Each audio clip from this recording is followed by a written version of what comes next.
Hello friends, मैं नूर आलम सिद्दीकी और आप देख रहे हैं learn English in a short time, जहां आप इंग्लिश कम वक्त में आसानी से सीख सकते हैं।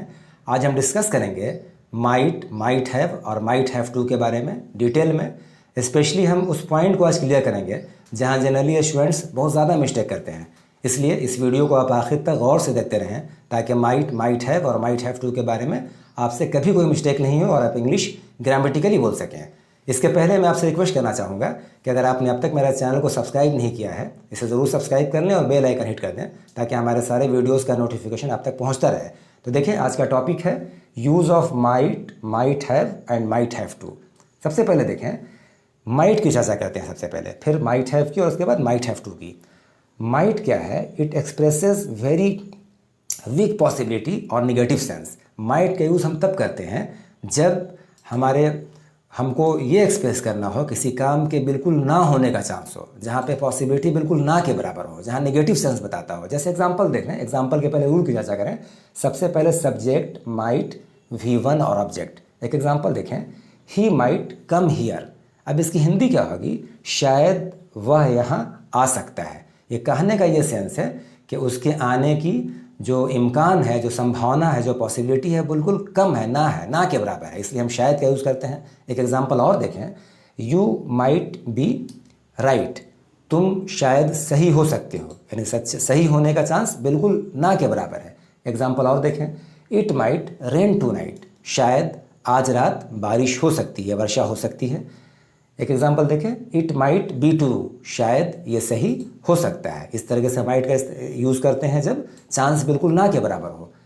नेक्स्ट देखें, माइट का इस्तेमाल पोलाइटली आस्किंग फॉर परमिशन हम तब करते हैं जब हमें बिल्कुल विनम्र अनुरोध करना हो, शाइस्ता दरख्वास्त करना हो किसी से, तब हम माइट का यूज़ करते हैं। जैसे एग्जांपल देखें, might I go to the cinema father.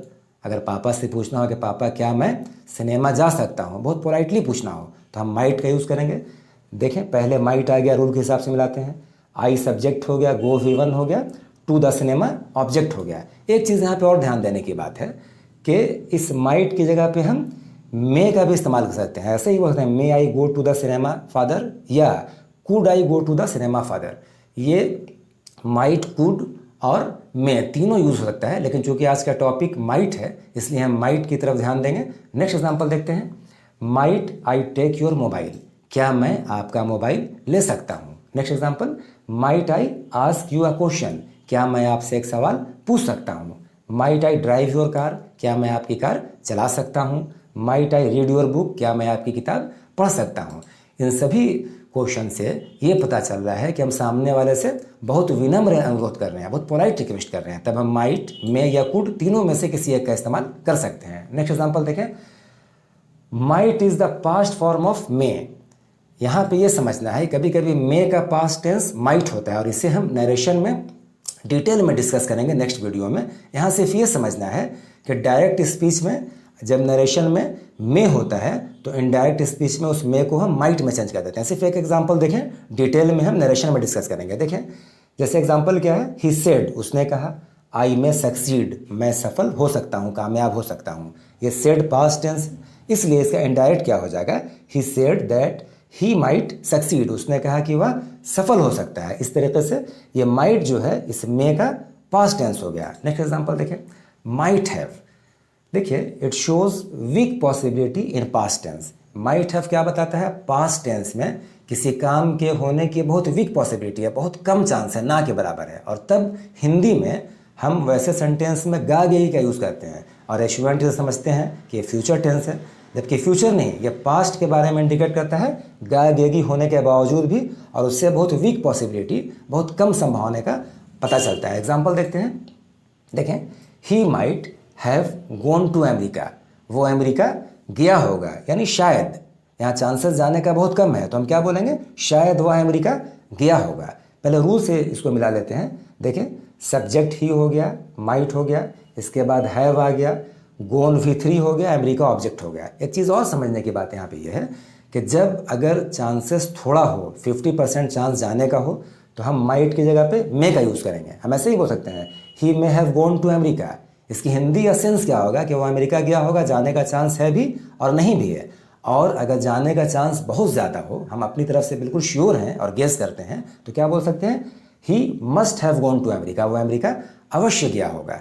इस तरीके से सेंस के हिसाब से हम माइट, मे और मस्ट तीनों का यूज़ कर सकते हैं।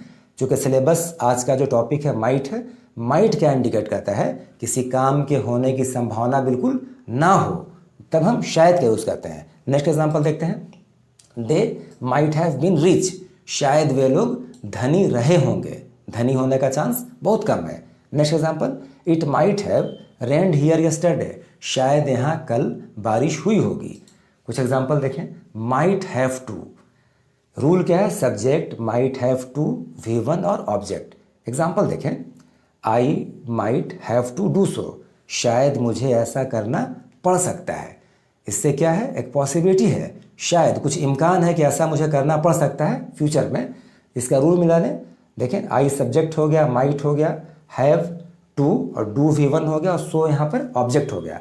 एक चीज़ और ध्यान दें कि अगर किसी काम के करने की संभावना ज़्यादा है, 50% है, तो हम माइट की जगह पे मे का भी यूज़ कर सकते हैं। तब हमें शायद इस्तेमाल नहीं करना होगा। क्या बोलना होगा? I may have to do so, मुझे ऐसा करना पड़ सकता है। और जब हम माइट का यूज़ करेंगे तो ये माइट क्या इंडिकेट करेगा? शायद, यानी इस चांस करने का बहुत कम है। कुछ एग्जाम्पल देखें। He might have to sell his car, शायद उसे अपनी कार बेचनी पड़ सकती है। एक एग्जाम्पल देखें।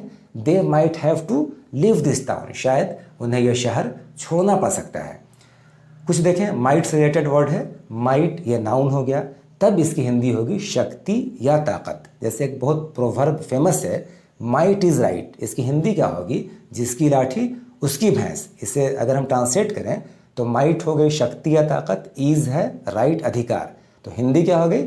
शक्ति अधिकार है, यानी जिसकी लाठी उसकी भैंस। इसी से एडजेक्टिव माइटी बना, इसकी हिंदी क्या हो जाएगी? शक्तिशाली। एक एग्जाम्पल देखते हैं, इसका क्या हो जाएगा? Is India a mighty nation, क्या भारत एक शक्तिशाली राष्ट्र है? नेक्स्ट देखें और लास्ट एग्जाम्पल, ऑल माइटी, सर्वशक्तिमान। जनरली ये अल्लाह भगवान के लिए इस्तेमाल किया जाता है, जैसे ऑल माइटी अल्लाह, सर्वशक्तिमान अल्लाह। मुझे लगता है आज माइट, माइट हैव और माइट हैव टू के बारे में आप बिल्कुल क्लियरली समझ गए होंगे। आपको आज का ये वीडियो कैसा लगा ज़रूर कमेंट करके बताएं, और अगर पसंद आया हो तो इसे लाइक करें, अपने दोस्तों के बीच इसे वाइडली शेयर करें, और हमारे चैनल को सब्सक्राइब करके बेल आइकन ज़रूर हिट करें, ताकि हमारे सभी वीडियोज़ का नोटिफिकेशन आप तक पहुँचता रहे। Thank you so much for watching this video. Keep learning English for your nice and bright future.